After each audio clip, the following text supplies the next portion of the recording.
So the driver's stand is empty, the track is quiet, and qualifying is complete here in Cassino in Italy for the 1/10th track European Championships. So who has qualified at the top of the pile?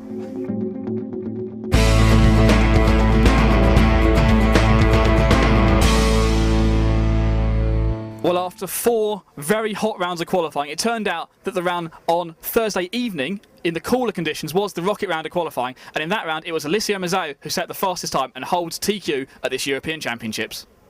Diciamo che non essendoci la finale diretta comunque. Since there weren't any direct finals, this is the best he could do. Yesterday he was even faster, but this is the maximum he can do, and he's just trying to do his best. Yesterday we had the one rocket round in round 2 of qualifying. Did you know that was going to be the fastest round before the event started? Lo sapevamo già. He already knew since the temperature, regarding the temperature, he could imagine that it would have been like that, and even yesterday he just tried to do his best. Do you feel a lot of pressure now going into the finals knowing you are the top qualifier? No.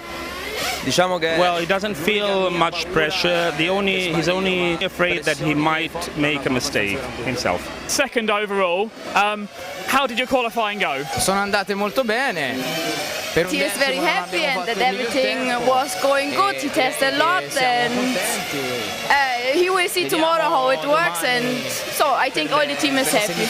Now you are a former European champion, you've won the title twice before, and you have lots of experience racing in the long finals. How much strategy will come into tomorrow's finals?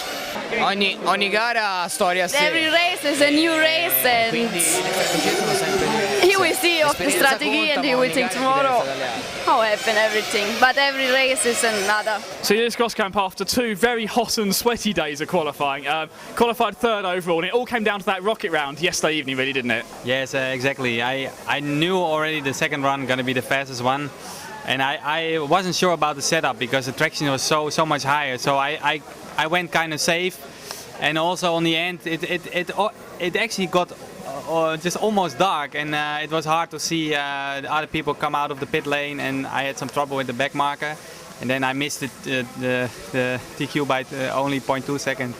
So if I had one day more experience for driving in the night, I think I should have been maybe TQ. So Robert Pitch, the defending champion, and you're going to have to race your way through a quarter-final as well as a semi-final. It's been a very disappointing qualifying for you, hasn't it? Yes, the qualifying was a disaster for me because I get a stop and go, which I don't understand really in the first qualifying. In the second qualifying I was really on pace and I feel that I can fight for the pole. And then I make a mistake and crash the car. So that was the rocket round and I lost it for the mistake. And today in the morning I was able to go in the semi, but the engine cut off while refueling.